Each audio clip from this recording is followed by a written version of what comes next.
Welcome back, Climates. How are you all doing? As you can see, you're joining me today out in the garage in the ground. So what are we going to be up to? One, I'm going to be pulling a few of these out to measure them, and I'm really excited for that because they've been in since August. Two, we're going to look at water parameters, what to expect with a new setup like this, how long the water is taking to mature, and I'll probably run you through a filter clean just so you can see how the setup is getting on. Catch you in a bit.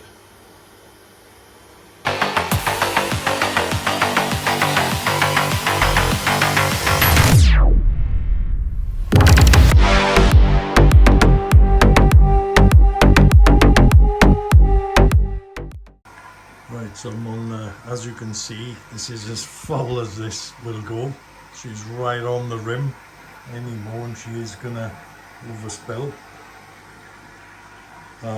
Doing a clean, obviously that's pointing up to stop water getting back in there. We are bubbling this media. This glass is proving to be really good. I put this on a couple of weeks ago. It quietens it down and does seem to keep the heat in. So the only thing is, when I do drop it to do a clean, I can't quite see the level of water in there because I used to be able to push the media off, but that don't really matter. As you can see, the media is starting to mature. It's getting a lot better as time goes on.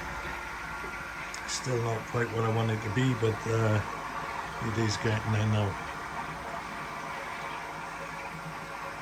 So let me see if I can film the clean. Now I'll just run through how I do it. So I've got my handle here for the bottom drain, so make sure that's closed. I have got a video out there of how to make one of these handles. It's really good. I don't know if you can see it there. Obviously it fits onto the handle and you can just pull it. Saves trying to stretch in there, or if you're going in an awkward spot. It really works well. So I close the drain when the water's pumped back enough for me just to get it boiling without the, obviously I don't want to boil it with the water level higher than that cylinder, otherwise all the crap's going to come out in here. So I just drop that, knock the pump off when I'm happy, and go from there. So let me see if I can film this coming out.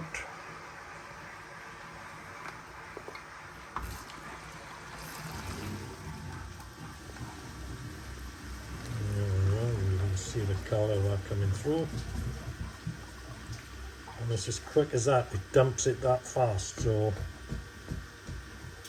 really pleased with that. And that's all I do. Now I could do it a second time, which I'm going to do today, so I'm going to open my drain, fill it again. So what I'll do, I'll just, you see it slide open, pull in there, 3 or 4 seconds, close it back up, and I'll leave it boil again.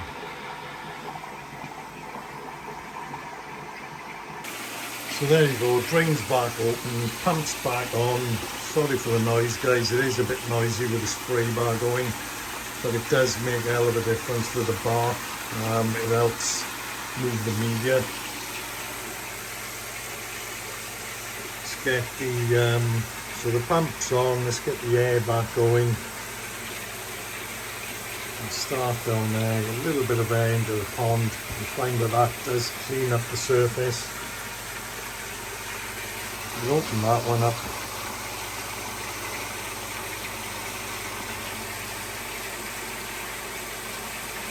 Takes a while for this to balance back up.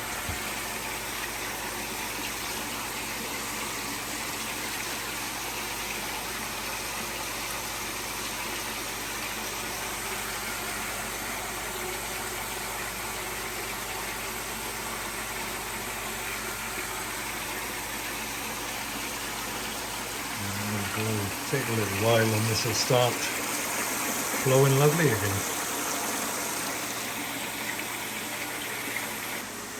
You can see the drain there. That's how clear the water is. Look, it's on the bottom. It's absolutely awesome. It's working really well. I have got a little brush that I do. If I can see anything on the bottom, I brush it over. But most of the time, it does it for you. So, yeah, little side drain is working well. Okay, mates, as you can see, since they've been in here, they have grown a fair bit. Sorry for the glare. I have got reflection coming off the posters, and if I take it that way, I've got reflection of the window, so but hopefully you can see okay. What I'm going to do, I'm going to bowl a couple up just to see what they've grown in the space of time they've been in here. Now I have got the measurements of them all, which I took when I put them in, so it will be interesting to see. I haven't done this yet. I can obviously see they're bigger. So yeah, I'm really looking forward to getting a couple of these out and seeing what's what. Those Kahakus, I must say, are growing really fast. They are Dainichi. Obviously, the bloodline probably helps with the growth rate on them. But Yotsuka, Shiro, you know, they've all grown. They're all definitely grown, so yeah. Let's get them out and have a look. So, just recapping. I put my stock in August. These are, so Shiro was 17 cm. I got the breeders there. So Otsuka Shiro. The Hikage Asuri, Kage Asuri, that was 20 cm. That's an Otsuka as well. The Achieva was 17. That was Otsuka. The Sank 16 cm Marahiro. The Kiyetsuri was just 13 cm, another Marahiro. The Sagi 16 Otsuka, and then the 4 Kahakus Dainichi. Now, one was 21, all the others were at 23. I put black there because if you see my other video, there's a tiny bit of sumi on the head, and that's why I put that there. So I'm hoping, like I say, the sumi will be really good to watch this fish develop, because either that sumi will disappear or it will come through stronger. And the pattern on it, the benny plates and things on that particular one are stunning. It's a real striking fish. So it will be interesting to see if that little spot disappears. So yeah, so those are the measurements. Let's get a couple out and see what we got. There you go, guys, there's my Shiro. Now, what a beautiful fish this is. The quality on it, the luster on this is absolutely sublime. She's a cracking fish, or maybe a he. Plenty of sumi there still to come out. Now this has gone from, when I had it, 17 cm, and it's now at 25 cm already. So I think this is going to be a good size fish. I'm hoping a bit more sumi will come through on this side to balance it out a little, but let's see if we can get it to face the other way. No.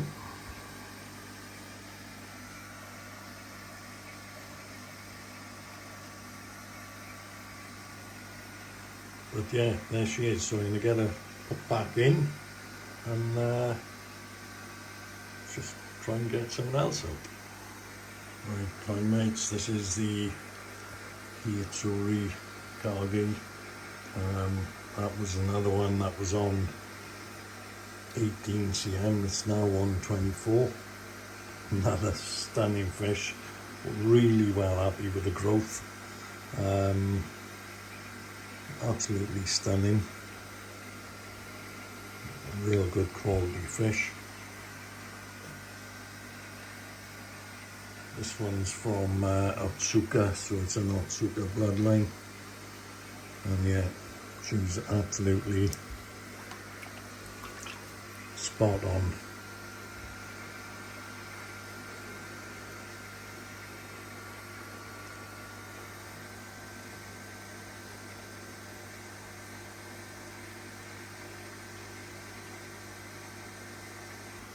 She's just touching 30 cm. So again, the biggest one. Right, this is one of my favourite Kahaku that's in there at the moment. Obviously this one's Danichi. She's just touching 30 cm. So again, the biggest one was 23 when I put them in, and this one's on 30 now. So, and this one's got a lovely, like a 3-step pattern, absolutely stunning.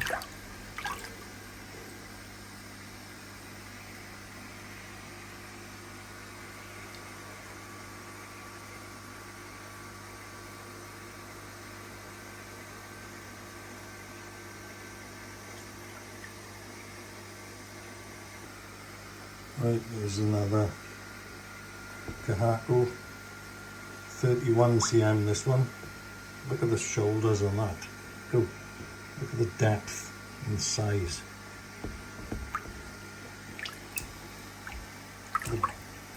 Can't believe the depth on the body on this fish. Look at the depth. These are really starting to grow. Lovely pattern on it.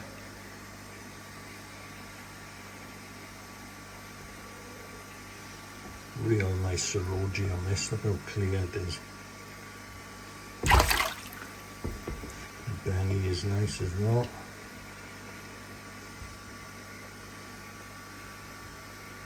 Yeah, these are eating well. This is a real nice fish. Fair play to it. Really like this one.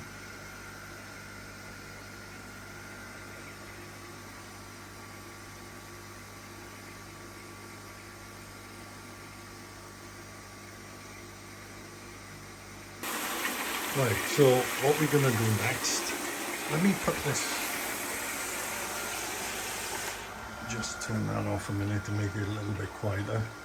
Right, so what we're going to do next is just check a couple of the parameters, because when you're feeding them heavily, obviously you need to keep an eye on, you know, I'm not 100% yet fully matured here, so you are going to have to keep on top of readings, because it's a bit like new pond syndrome. So going to be doing some checks. Now the main things I'm keeping an eye on at the moment is the ammonia and nitrite. Obviously, you know, they are the close ones you need to be watching. My pH is normally smack on all the time, and I'm slightly buffering KH.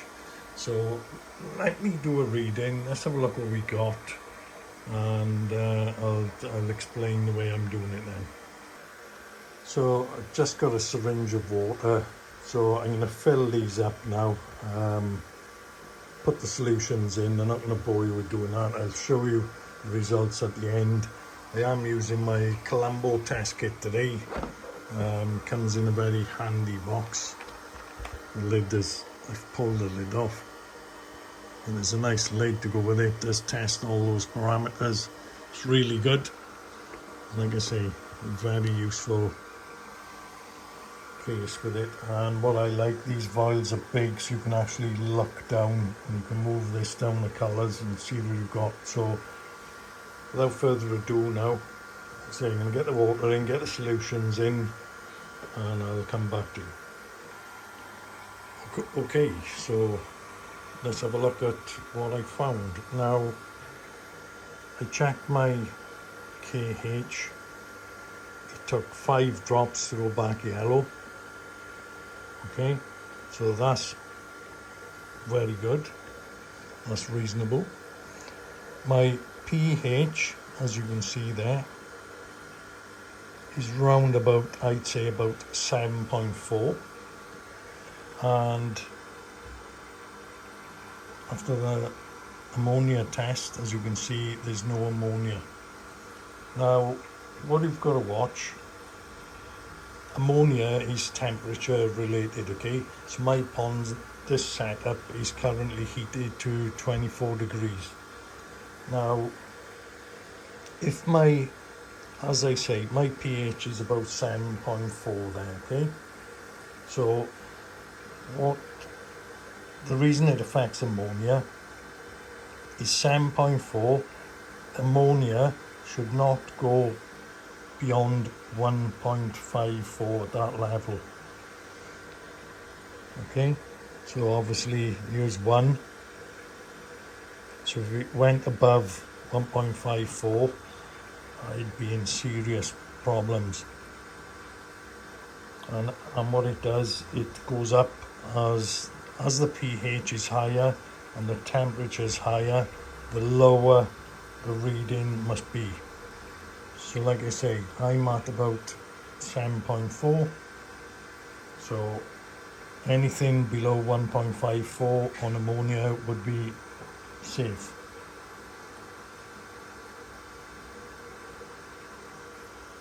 Now what does happen on a new setup, the ammonia does peak first, followed by nitrite, which is usually about six weeks-ish after. But if you get if you got your nitrifying bacteria up and running really well, which is what I got there, it does speed the process right up, and it does make a difference. So, you know, when both are right, you know you've got a well-balanced pond. But at the moment, my pH is spot on, my ammonia is perfect. However, I have got a little bit of nitrite. It's not much though, as you can see, so I'm happy with that. That's not a problem. And again, with nitrite, it is toxic to fish, so it basically builds up hemoglobin in the fish's blood, and then that forms methaglobin, and the hemoglobin carries oxygen and the methaglobin doesn't. So high nitrite means less oxygen equals suffocation. So this is why my main check that I'm doing on the pond at the moment, on every few days or definitely a weekly basis, is the nitrite, because I know my ammonia has been low for ages, my pH is remaining steady, and I just slightly buffer. So that's all I'm doing at the moment. Everything in my pond is pretty good. I'm more than happy with it all. And yeah, that's the measurements that I keep an eye on. You can normally tell if your fish are suffering, obviously, but it is nice, especially on when you feed in like I am, just to keep an eye on things with a test kit.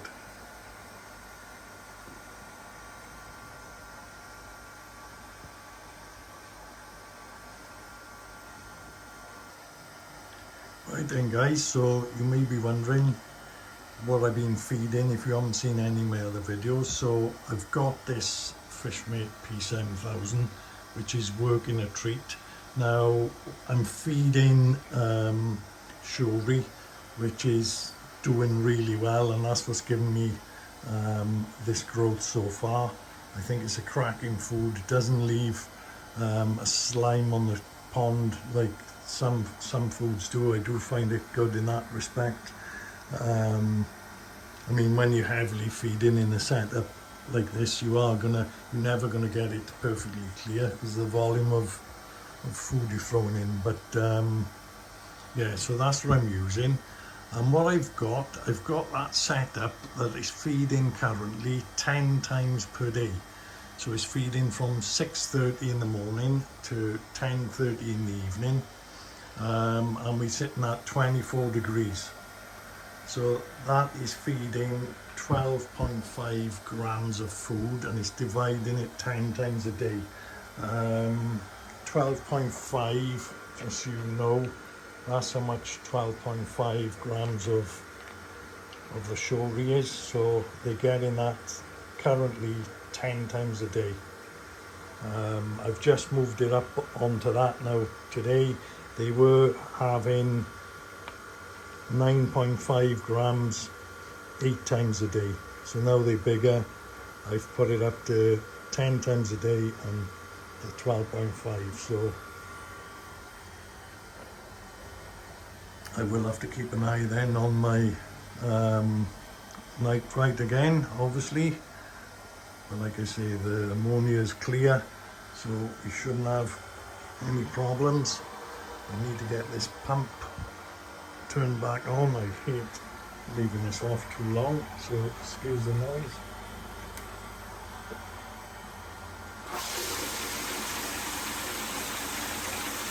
I could put a straight pipe through there, but I really like the way that it adds extra oxygen into the water. I find that really good. So yeah, that's where I am with the food. So I am going through quite a bit, but again, you know, we're at 24 degrees and the pond is working absolutely spot on. I'm really enjoying doing this, and the growth on these. When I measured that carp when he was 31, bloody hell, and we're only in September at the moment, so I'm really looking forward, you know, by Christmas. I don't know how big they'll be, but what I'll do next time, I'll try and get some of the smaller ones out, maybe the Sankey and the Kiyotsugi, and we'll have a look to see what they've gone up to. The water soon gets, once the pump is off, it soon gets a little bit murky in there.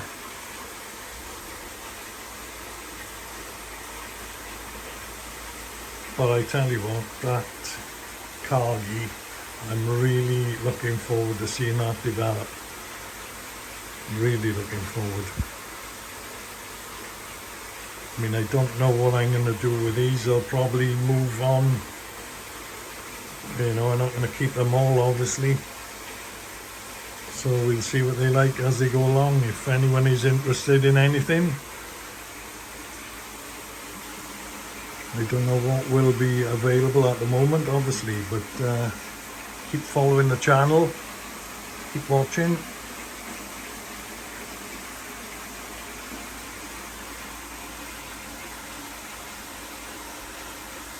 There you go, guys. So I'm going to end this video. So I hope you enjoyed the first sort of update on the grow on tank. I haven't really done a lot with it. I have put a couple of little clips on TikTok or Instagram, so if you don't follow me on them and you want to follow me, just search up Just a Koi. I do tend to put a few little clips of things on there a bit more often, so yeah. Anyway guys, as always, look after yourself. All the best.